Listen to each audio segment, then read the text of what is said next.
Yo, what is good? My anime faithful, what is good, yo? So, with this week's episode of this hated anime by many, but the Blue Sea definitely has gone to a point where now it isn't really even dealing with people or like aspects of this new continent and just like what it brings as a whole. It's more or less just focusing on one event in particular and just how it changed Zero and like put her in the state of, mind of when it comes down to her seeing this dude and just not, never really wanting to be, uh, actually around him and stuff like that. And what it actually means to why can't I block disabled um, what it actually means to have these types of feelings of, hey, I'm not useless, I'm not just a tool, which this guy this week absolutely shows that he doesn't see some humans just even as humans. Like our main character said, like if you see humans as subhumans, then you don't really deserve to be called a human. Like you don't deserve to be considered human, and I 100 agree with that. So that that was pretty interesting of just how his overall narrative was being brought to us. Like he's terrible, man, and to think that he just pretty much got even worse is somehow beyond me. Like how do you get worse when you already are scum? Like it doesn't seem possible, but this man's like, oh no, I'll show you how to do it. It's really easy, actually. So you just keep being a scumbag. um, with what we got today, it just goes to show me that this show has little tricks and turns. Like, for some reason, everybody was posting that this show is 12 episodes, and clearly it's not because I'm watching this week's episode and they're going into, like, really sad, sappy, backstory of all the little times that we've had together with these characters, pretty much telling us that Zero's freedom has been just as new or just happened as soon as like almost the show kicks off. Like there's not too many memories that she shares that we didn't see.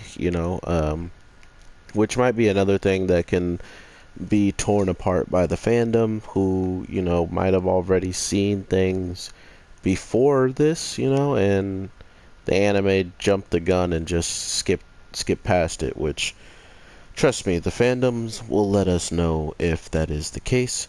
But other than that, we just get the understanding of how Zero was always a special tool in the certain case of like this guy clearly probably numbered or gave her the number zero, which I think we'll get the understanding of why she has in that name. But I'm guessing she was probably the number zero in this test place because even if number one went wrong or number two went wrong, you still have number zero who seemingly is like unbreakable, changeable. Which leads back to just how all of this has been playing out in the first place with uh, how he's been showing her after rescuing her what life could be like, what she can do in her life, the people she can meet that won't absolutely try to torture her and things like that. And because of all of those people got attacked pretty much just because they know Zero and stuff. So not only that, her master supposedly gets destroyed too. So it's almost as if the ability of unlocking her reactor or whatever, being the main goal, is getting closer and closer to fruition throughout this week's episode, because the whole week or this whole episode is practically going to be her maybe witnessing just what's happening outside of this week's in this week's episode, and then next week she's gonna snap. She's literally about to snap if she come to find out that not only was he lying, you know, and her master hasn't died, which was kind of weird, like direction of just how they were telling the story because she's like, I believe my master's not dead. She witnessed the blowing up of the first take of the video, but showing her a second time,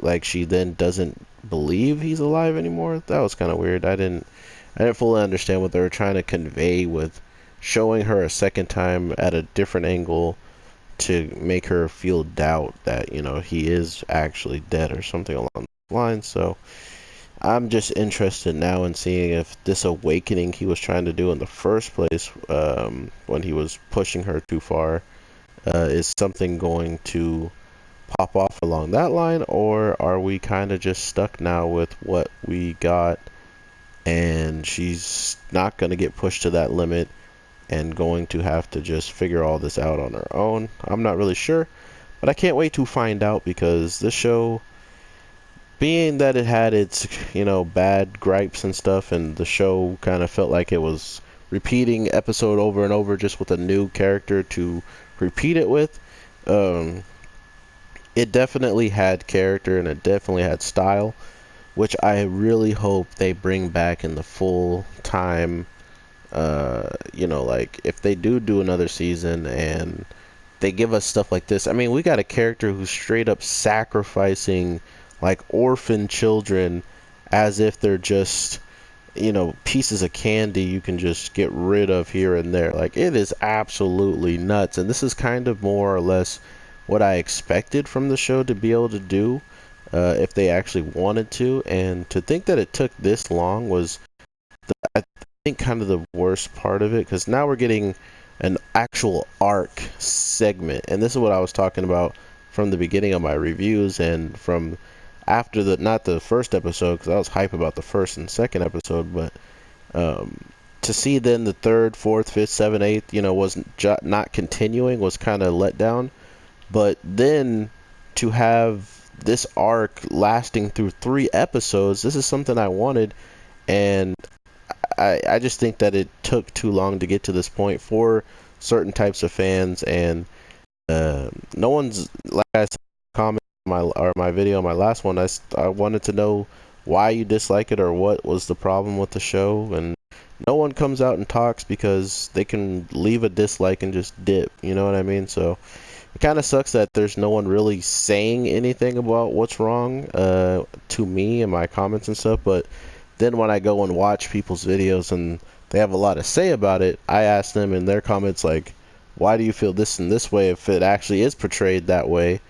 And they never really give me concise answers. So it just seems like one of those shows that, because it's already trending to hate it, why would you not hate it like everybody else, type of deal. So kind of sucks it's already in that realm for some people, and it probably won't get out until it ends, and then people can watch it and judge for themselves and not just follow along like sheep.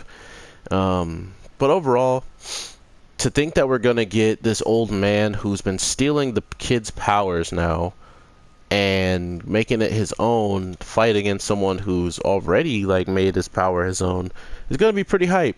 2 reactors against each other. I can't wait to see how that plays out. Not to mention Zero being a child at birth, being so young, having this ability already.